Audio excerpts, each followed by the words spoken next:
El tema que quisimos abordar fue piometra en pequeños animales de compañía.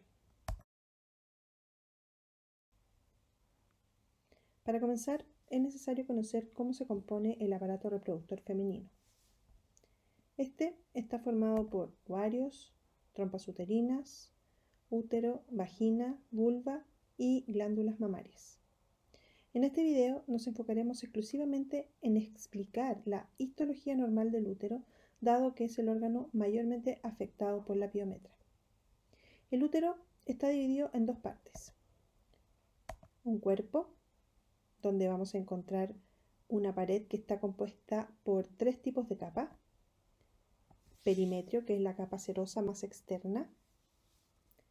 Luego, un miometrio, que corresponde a la capa muscular intermedia y es la capa más gruesa. Luego tenemos el endometrio, que corresponde a la capa mucosa. Sufre cambios cíclicos que la van a preparar para la implantación del óvulo fertilizado.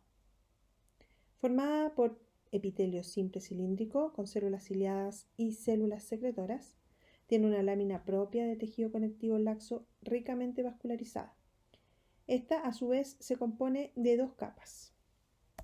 Una capa funcional que rodea la luz uterina y que se pierde en el celo o menstruación y que contiene glándulas uterinas. Y una capa basal que se conserva durante el celo o la menstruación y que corresponde a epitelio germinativo.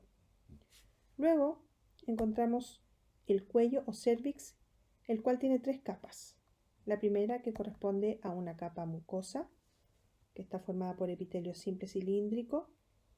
La segunda, tejido conectivo denso y muy pocas fibras musculares. Y por último, en su superficie externa, encontramos un epitelio estratificado plano no queratinizado propio de la vagina. Cuando estudiamos el sistema reproductivo en pequeños animales, podemos encontrar dos tipos de lesiones uterinas comunes que pueden ser de presentación independiente. Una son las alteraciones del crecimiento del tejido, que corresponde a un cambio patológico progresivo producto de la secreción de la progesterona y los estrógenos, conocido como hiperplasia endometrial quística o HEQ.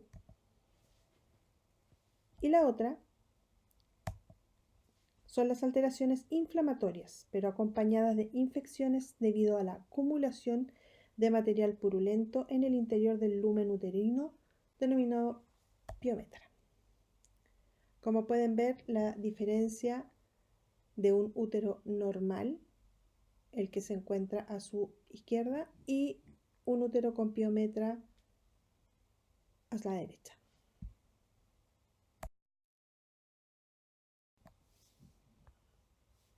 Si observamos en el caso de los pequeños animales de compañía como el perro y el gato, vamos a encontrar que en ambas especies la progesterona durante la fase lútea del ciclo estral es indiscutiblemente el causante de ambas enfermedades, tanto de la hiperplasia endometrial como de la piometra. Ahora, ¿por qué sucede esto? Para poder responder esta pregunta, debemos conocer su etiología. Por ejemplo, en el canino doméstico, que es diéstrica anual, el útero sufre varios cambios morfológicos influenciados por la progesterona y también por los estrógenos. La piometra se produce como una respuesta normal del útero a estas hormonas ováricas, específicamente de la progesterona durante la fase lútea del ciclo estral, lo que ha sido considerado en algunos casos como una fase inicial en el desarrollo de la piometra. Y en esto es lo que se puede corroborar observando la concentración plasmática de la P4, ¿ya? La cual se encuentra obviamente más alta en dichas etapas del ciclo estral.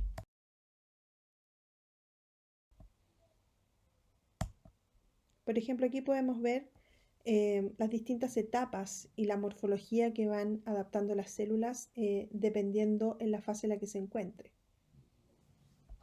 Y aquí podemos ver la concentración plasmática de la progesterona en las distintas etapas del celo. En el anestro vemos que la concentración de la P4 es bastante menor, que es de un 0,5 nanogramos por ml, En el proestro ya empieza a subir un poco más, a 1 nanogramos por ml. En el estro comienza a elevarse hasta llegar a 2, y en el diestro, en las primeras semanas, aumenta hasta llegar a 40. En el estro tenemos 2 nanogramos por ml. Cuando baja 1 nanogramo por ml indica el fin del diestro.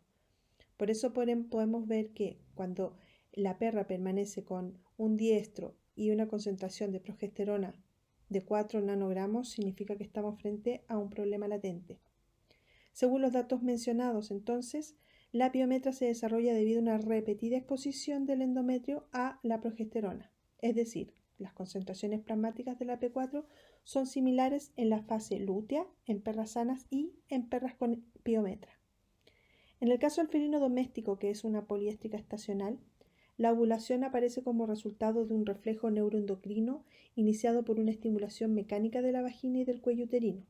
O sea, si la gata no es inducida a ovular, la P4 no se va a producir.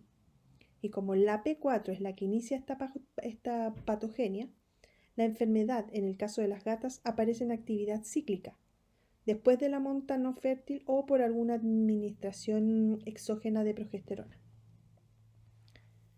Se puede concluir entonces que las hormonas ováricas están claramente implicadas en la patogenia de la piometra, reafirmando que la ovariectomía bilateral previene el desarrollo de esta enfermedad.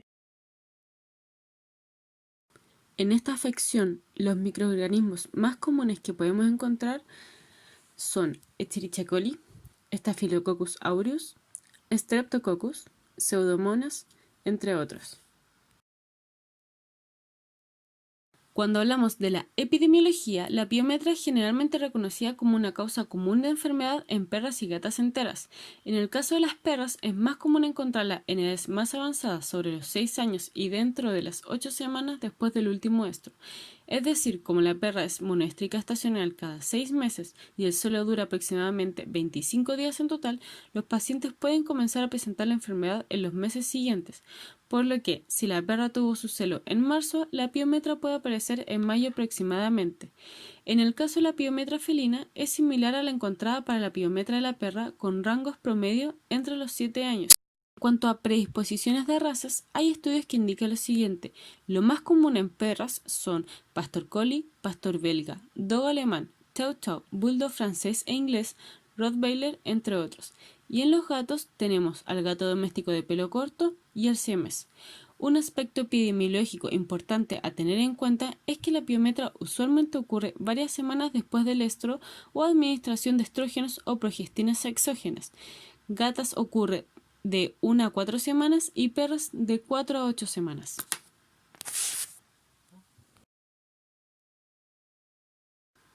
Si nos enfocamos en los tipos de piometra, encontramos dos, una de cuello cerrado y una de cuello abierto.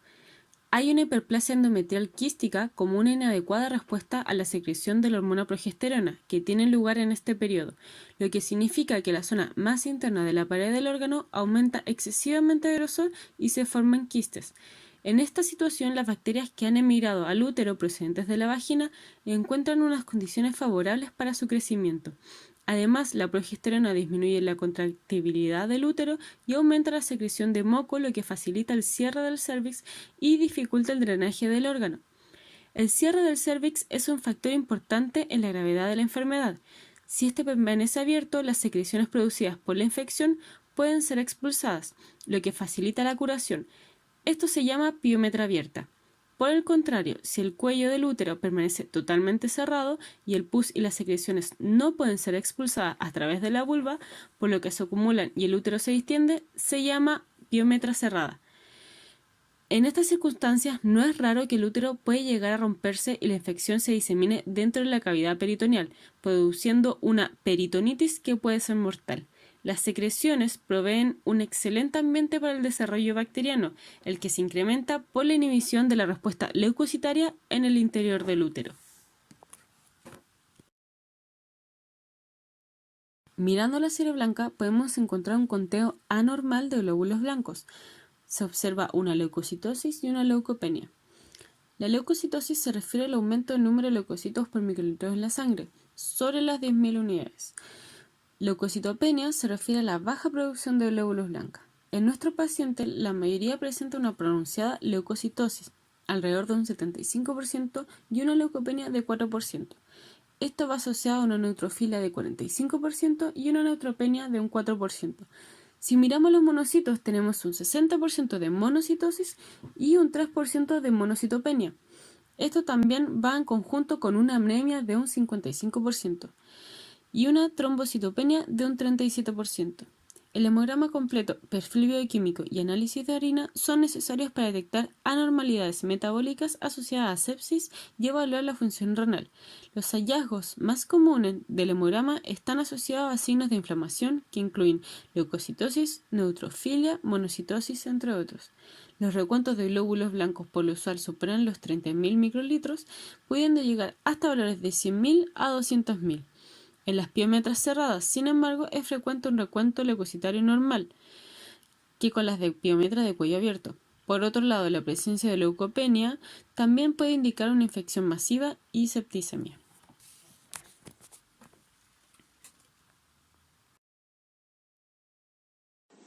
Histología del útero según la fase del ciclo estral.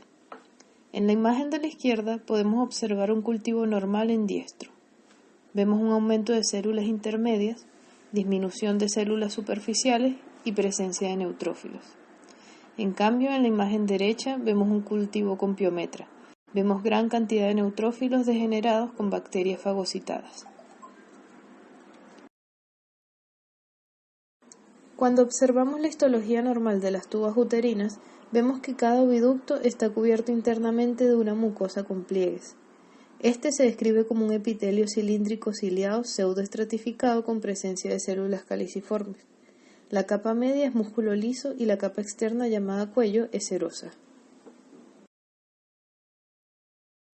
Cuando estudiamos los cambios histopatológicos en el tejido uterino, vemos en la imagen de la izquierda un corte del cuerno uterino, donde se aprecia un aumento anormal del tejido endometrial.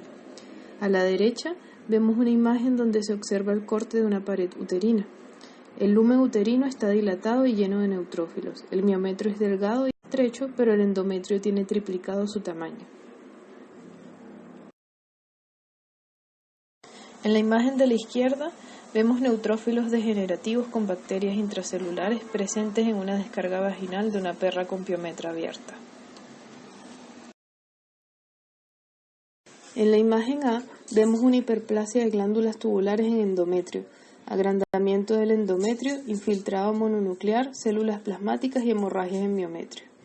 En la imagen B vemos glándulas tubulares uterinas con infiltrado de células anormales, mononucleares y plasmáticas en el lumen de las glándulas y alrededor de ellas. En la imagen C vemos un infiltrado de células anormales, mononucleares y células plasmáticas en el lumen uterino. Se observa glándulas tubulares uterinas dilatadas con contenido en su luz. En la imagen D vemos una metaplasia escamosa del epitelio uterino y gran número de neutrófilos se encuentran en la secreción luminal, células plasmáticas y eritrocitos con presencia de fibrina en el exudado. A la derecha vemos la imagen de un útero normal y otro con piometra. En otro orden de ideas tenemos que los signos clínicos de la piometra abarcan descarga vaginal, letargia, depresión, inapetencia, anorexia, poliuria y polidipsia, diarrea, agrandamiento abdominal, deshidratación e hipertemia. Entre los exámenes complementarios podemos utilizar el examen de orina, donde podemos observar daño glomerular, el hemograma, donde vemos un recuento leucocitario aumentado que permite confirmar la presencia de un proceso infeccioso, un perfil bioquímico, la radiografía o la ecografía.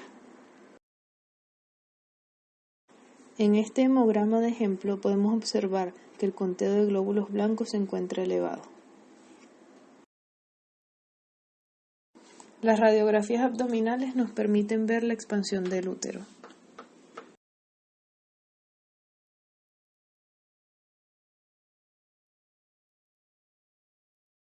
Igualmente, las ecografías abdominales nos permiten ver la expansión del útero. En la imagen superior vemos un útero con piometra y en la imagen inferior vemos un útero normal.